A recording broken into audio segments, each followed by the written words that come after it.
Welcome to our series on living life with multiple system atrophy, or MSA. This presentation has been made by the healthcare specialists at the Multiple System Atrophy Trust, which covers the UK and Ireland. My name is Katie and I am one of the MSA Health Care Specialists at the Multiple System Atrophy Trust. This presentation will explain what blood pressure is, describe some of the blood pressure issues experienced by people with MSA and the ways these can be managed. During the webinar, I will talk through how to monitor your blood pressure, or BP, and how the body regulates blood pressure. I will then explain why BP can be problematic when you have MSA and what postural orthostatic hypotension is. Practical management and medications to improve low BP will be discussed, as well as first aid measures. I will finish with some suggestions for managing BP when it varies from high to low over a 24-hour period. So what do the blood pressure readings tell us? BP readings tell us the force the heart uses to pump blood all around the body. I will now explain the key points for measuring your BP. They are important to ensure an accurate and reliable reading of the blood pressure. The cuff should be fastened around the upper arm. The width of the cuff should be the largest that will fit between the elbow and armpit, and no smaller than 2/3 this distance. The length of the cuff should wrap around the arm and fasten comfortably so that when the cuff inflates, it does not come undone. The arm with the cuff on should be rested and supported so the cuff sits level with the heart. Try and take 3 consecutive readings to get the most accurate results. When taking a BP recording, always use a machine that has been validated. This means it has been checked to record accurately. Machines should be rechecked at least every 2 years. The British Blood Pressure Association has a list of validated makes. It may be wise to keep a written record of your readings. These can then be taken to clinic to help decide the best treatment if you are symptomatic with blood pressure issues. When a blood pressure reading is taken, 2 numbers are recorded and written as one number over the other. For example, 120/80 millimeters of mercury. The first number is the pressure put on the arteries when the heart beats, that is contracting. This is the systolic reading. In the example, this is 120. The second number is the pressure in the arteries when the heart is resting between beats. This is the diastolic reading. In the example, this is 80. BP readings vary depending on the time of day and the activities we have been doing before the reading is taken. For example, it may be higher just after exercising or lower just after eating. BP readings tend to be higher as we age if we eat a lot of processed foods with added sugar and salt, are overweight, have excessive alcohol consumption, or lead persistently stressful lives. The accepted normal range is to have a reading of 90 to 140 for the top number and 60 to 90 for the bottom number. If someone has readings consistently above these normal levels, then they are considered to be hypertensive and require medication to help keep the blood pressure in the normal range. Often people do not have symptoms and are unaware of being hypertensive until a blood pressure check is done. The sort of symptoms that can be caused by high blood pressure are headaches, blurred vision, nosebleeds, and shortness of breath. If someone has persistently low blood pressure, called hypotensive, they too can experience headaches and blurred vision, and may experience muscle aches and feelings as though they are going to faint. The autonomic system in the brainstem detects whether all the systems in the body are functioning comfortably as they should. If it is detected that some areas of the body need more blood supply, increased production of hormones, particularly those produced in the kidneys, adrenaline and renin, are released to make the heart pump harder and change the elasticity of the blood vessels. Having MSA means that there is a shrinkage of brain cells in 3 key areas: the basal ganglia, which presents as Parkinson's symptoms, the brainstem, which affects the autonomic symptoms, and the cerebellum, which presents as ataxia symptoms. The autonomic nervous system is centered in the brainstem, So shrinkage of brain cells here can cause problems with regulating blood pressure, along with other bodily functions that occur without us consciously thinking about them. Over time, 70% of people with MSA will develop symptoms of low blood pressure, particularly in the daytime or when up and about. However, often people will also have high blood pressure whenever they lie down. This is called supine hypertension. We will talk more about this later. The autonomic nervous system detects the position and activity of the body to determine the amount of blood flow and pressure required at the time. Hormone release increases or decreases the heart rate and blood pressure by narrowing or widening the blood vessels. So, for example, every time we stand up, the arteries are narrowed to boost blood pressure and stop us fainting. In MSA, this adjustment to changes of position can fail or be delayed, causing what is called postural orthostatic hypotension, or POH for short. The symptoms of POH usually occur at the time of position change, such as moving from lying to standing, and cause a feeling of lightheaded or dizziness, blurred vision, confusion, nausea, and weakness. Prolonged spells of lower than ideal blood pressure, rather than a sudden drop when you change position, may cause achy pains in the larger muscles that need a good blood supply. For example, the coat hanger pain across the neck and shoulders, or low back pain or aches in the muscles at the top of your arms and legs. If these pains, particularly the coat hanger pain, are eased by lying down, this is a good indication that the cause is due to low blood pressure. Low blood pressure can also make you feel persistently tired and weak. Anyone with MSA should ideally have their BP recorded after lying down for 5 minutes and then after 1 and 3 minutes of standing. If you're not able to stand, then a lying to sitting recording is still valuable. And in clinic, they may only do a lying or sitting BP if you are unable to stand. If there is a drop in the systolic reading, the top number of 20, or in the diastolic reading, the bottom number of 10 or more, then recording the standing BP over a longer time intervals and noting if there is any change in the heart rate will indicate if this drop in BP is due to autonomic changes or purely a postural drop. A consistent systolic reading of 90 millimeters of mercury or less is also classified as significant and requires treatment. Persistent low blood pressure can be a cause of fatigue, poor concentration, muscle aches, and confusion or woolly headedness. Your GP or specialist can organise a 24-hour BP recording, which can be done wearing a monitor whilst at home. There are periods in the day when the BP is higher and at other times when the BP is low. This 24-hour recording can help fine-tune the treatment if required. Some clinics may do a tilt test where the person is secured to a bed that gradually alters the amount of upright tilt whilst BP and heart rates are recorded. Other tests that may be done in specialist centres are the Valsalva test, which requires someone to breathe out against a pressure resistance, and the cold pressor test, which can pick up the blood pressure response to stress. POH occurs when getting up from lying down or moving from sitting to standing.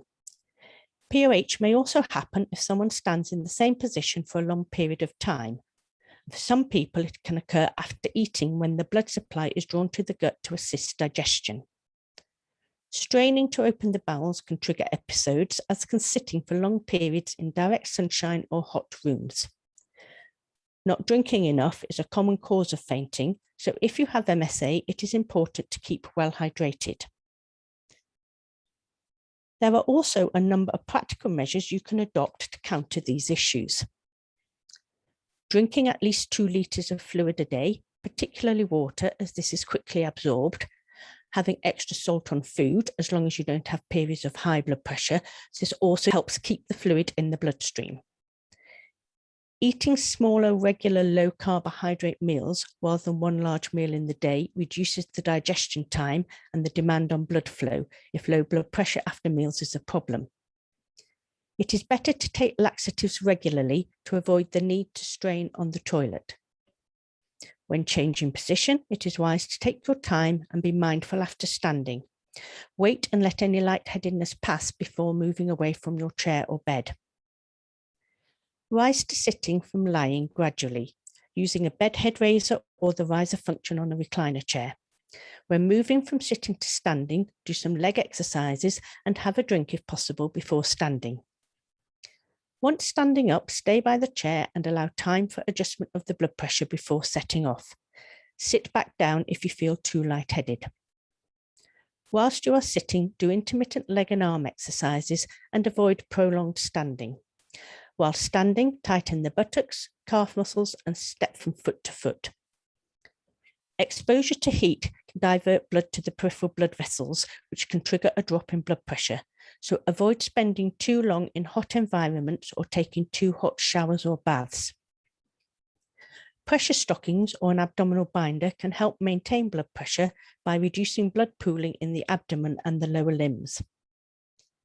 Being anemic or low in vitamin B12 can also lower blood pressure, so it is worth having a simple blood test to check these levels.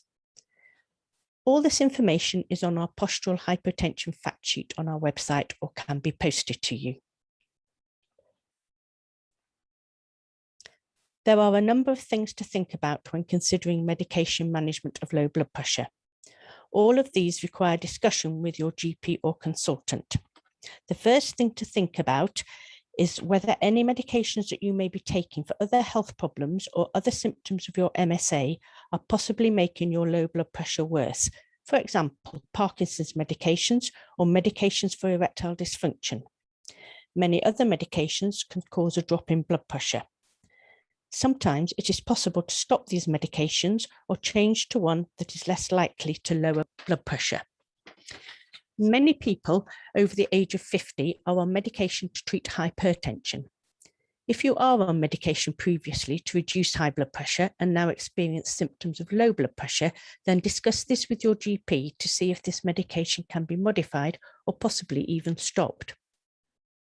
Midodrine is often the initial medication tried to improve low blood pressure. This tends to be taken 3 times a day and no later than 4 hours before your usual bedtime. Fludrocortisone may be prescribed as a once or twice a day medication. This is a longer acting drug, so should not be taken after 2 p.m. or it may continue to raise your blood pressure once in bed. Other medications may be tried if midodrine and or fludrocortisone have not reduced the amount and effect of blood pressure drops. For example, pyridostigmine or droxidopa. If you have POH, you will begin to recognize the signs and can take remedial action. Everyone with MSA should always have a bottle of water with them to drink if they begin to feel lightheaded. If you actually pass out, this will bring you onto the floor and you are likely to recover and come round. Sit up gradually and drink your water, and then when you can, call for help and get somewhere safe or home to recuperate fully. If you are in a public place and you faint, hopefully someone will place a cushion or rolled up coat under your head and elevate your legs till you come round. This should happen within a couple of minutes. If it does not, then they should place you in the recovery position, call 999 and stay with you. In the first instance, if you feel your blood pressure dropping, move your leg muscles and drink some water. If you feel faint, ideally lie down, but if not possible, then at least sit down with your legs out, level with your hips and lower your head as much as possible. As soon as you feel able, or with assistance, sit up, have a further drink of water and get yourself home or to somewhere where you can lie down to fully recover. A variation in blood pressure between day and nighttime is normal, but it should be relatively small. Usually when lying down, the blood pressure should stay about the same or just reduce a little. If after lying down for 5 minutes, the blood pressure reading is 140/90 or higher, then this is called supine lying hypertension. If this is the case, then a short-acting medication may be needed to lower your blood pressure overnight. Other medication you take before bed, for example, some antidepressants, can also increase blood pressure, so these should be reviewed if at all possible. A 24-hour BP recording can be helpful in determining how much of a problem the overnight high blood pressure is and work out the best way to manage the fluctuations. We previously mentioned a number of things that can lower your blood pressure. These same things can actually be helpful to reduce blood pressure overnight. For example, drinking less after 6 p.m.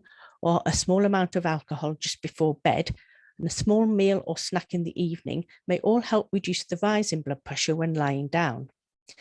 If overnight blood pressure is not too elevated, it is usually suggested sleeping at a 30-degree head elevation to help reduce the degree of drop in blood pressure experienced when getting out of bed to move around. However, if the overnight blood pressure is high, then it may be better to sleep lying flat in bed, as this reduces the effort and thus the pressure required to get blood to the brain. Elevating the head of the bed before getting up in the morning will help adjustment of the blood pressure for moving around. If you are taking medication to boost blood pressure in the day, then avoid lying down during the day to rest, as this may elevate the blood pressure too much. Instead, take rest sitting up or semi-reclined, for example, in a riser recliner chair. If you are taking fludrocortisone, then this should be taken no later than 2 p.m. to avoid blood pressure boost overnight.